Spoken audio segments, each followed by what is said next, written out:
We hope it will help in creating investment and employment opportunities in the country.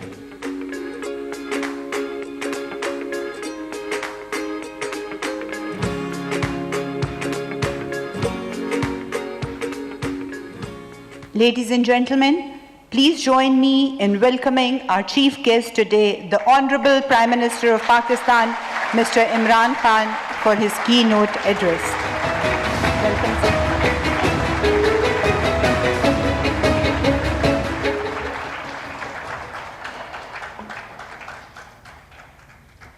Bismillah ar-Rahman ar-Rahim. President of World Bank, Mr. David Malpass, your delegation, Richard from the British High Commission, Chief Minister Singh, ministers, ladies and gentlemen.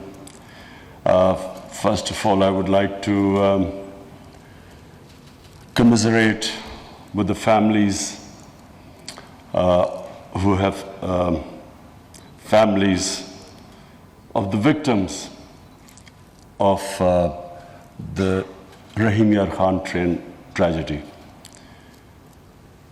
It's trying to imagine what they must be going through right now. We just pray for them. May the Almighty Allah give them strength to bear this loss. This is a day to celebrate. The celebration has been, for us, has been spoiled a bit by this tragedy today. But I especially want to congratulate all those who have taken part in this, making this big achievement, climbing 28 places in the ease of doing business. I want to congratulate and thank all those who were involved in the BOI, the hard work they put in. And I hear Farina has been the real star, who has really put in a lot of work. We congratulate the Sindh government for all the work they put in. Punjab, but I especially wanted to thank Elango for all the help you provided us.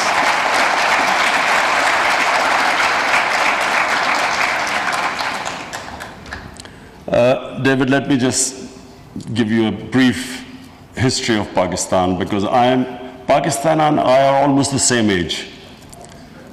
So we started off really well. Pakistan in the 60s was considered one of the fastest growing countries in Asia. And a lot of countries came and tried to study Pakistan's model. What was the secret of our success? And the secret was that we had one of the best governance systems. Our bureaucracy was considered the best in Asia. And we had the government in the 60s, they decided that Pakistan needed to industrialize. So all incentives were given to industries. Hence, Pakistan rose very quickly. We had this one thing which we had, and when you have rapid development, is income inequality. Inequality of income. So we had some very rich people, and majority people in the beginning did not really taste the fruits of that development. Unfortunately, rather than addressing this issue of income inequality, we started a program of socialism in the 80s, in the 70s, where this nationalization took place. And unfortunately, we lost our way. The problem was that we developed this, and because I remember the political, the slogans of the time, somehow we developed this idea that making money was a sin, that people making too many profits were somehow doing something illegal. And that mindset is what really, where Pakistan suffered. And actually that mindset persisted even to this day. Amongst the bureaucracy, among some political figures, the idea that people should not be making too much money, the socialist mindset. So what we want right now, the gains we have made, these 28 points we've gone up, it's the beginning. What we must start off with is a different mindset, that making money is not a sin, as long as you pay your taxes. Now that's the other problem, we don't pay our taxes. Maybe that's why people sort of resent people making money. But this new mindset in Pakistan is extremely important if we have to create wealth. Wealth creation is how we will get out of our current situation. We have big deficits. I congratulate our economic team that we have narrowed the current account deficit, but still we have big fiscal deficits. We still have to manage our current account deficit. But the future is if we create wealth. If we create wealth, which is, David, what you were talking about, once you create wealth, you create more, you collect more taxes, and then you spend that money on your human beings. That's how we saw China develop in the last 30 years. So this is the model for Pakistan. We want industrialization, we want wealth creation, and we want to lift people out of poverty. So a lot of things, David, which you said, is what we are trying to do right now. But the most ambitious program we have today is our poverty alleviation program, ESAS. Pakistan has never spent so much money in our entire history on poverty alleviation as we are doing this time, despite having a very narrow fiscal space.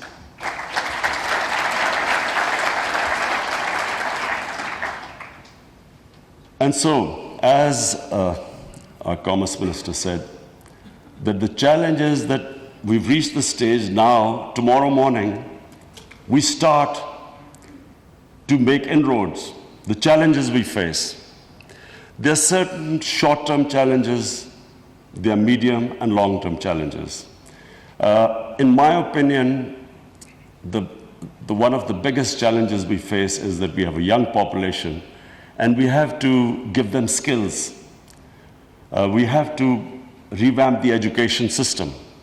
The education system must equip our younger generation to go into the 21st century. We have technologies developing at a mind-boggling rate. New technologies coming in information technology, artificial intelligence. This is where we have a great chance that if we can equip our younger generation with the modern tools, then they become the asset of Pakistan. If we do not equip them, we do not pay attention on our education, they become a liability. So that's the number one challenge. Second is contract enforcement. We cannot invite investment unless and until the investors have trust in our justice system. So that is another big challenge, and we hope to be working with the current Chief Justice, who is one of the best jurists. We are very fortunate to have the current Chief Justice, who we consider as one of the best minds in the justice system. So he's already working on the criminal justice system, which again, a country, unless it has rule of law, it cannot afford to, it cannot invite investment. But the other thing is, how do we get contracts enforced? We have already suffered Pakistan has been major damages have been awarded against Pakistan. Rekodik and then Karke, and it's all because our justice system just did not enforce contracts properly. But the other point, David, which we're talking about, we have to get our female population involved in nation building. So my government, and I'm proud to say that we have in the ASAS program, we are especially paying attention to getting our women into the workforce. How can we value add to our women? How can we equip them with modern education? That's the third challenge we face. But I am proud to say today that we have a team. We finally have a team which knows where we are headed. We've got a roadmap. We know where we are headed. And I must thank Elango, because whenever we have any problems, Elango is there to help us. Whenever we have the roadbacks, we will come. David, I want to again thank you for coming here, all your delegation, to celebrate this great achievement with us. And we hope to be in touch. We know we are already involved in a lot of other projects with the World Bank. We know that we are involving the World Bank in developing the infrastructure of Karachi, which is important because Karachi is our financial capital, and we need the sort of financing from World Bank to give Karachi water, the sewerage system, the transport system. So I want to really thank you, because I know you've been very supportive to us. Thank you very much. वज़ीर-ए-आज़म Imran Khan सरमायाकारी board के ज़ेरे एहतमाम कारोबार में आसानियां पैदा करने के हवाले से तकरीब का इनेकाद किया गया था, जिससे वज़ीर-ए-आज़म इमरान खान खिताब कर रहे थे। उनका ये कहना था कि 60 की दहाई में पाकिस्तान तेज़ी से तरक्की करने वाला मुल्क था, लेकिन उसके बाद कुछ पॉलिसीज़ ऐसी रहीं जिसकी वजह से पाकिस्तान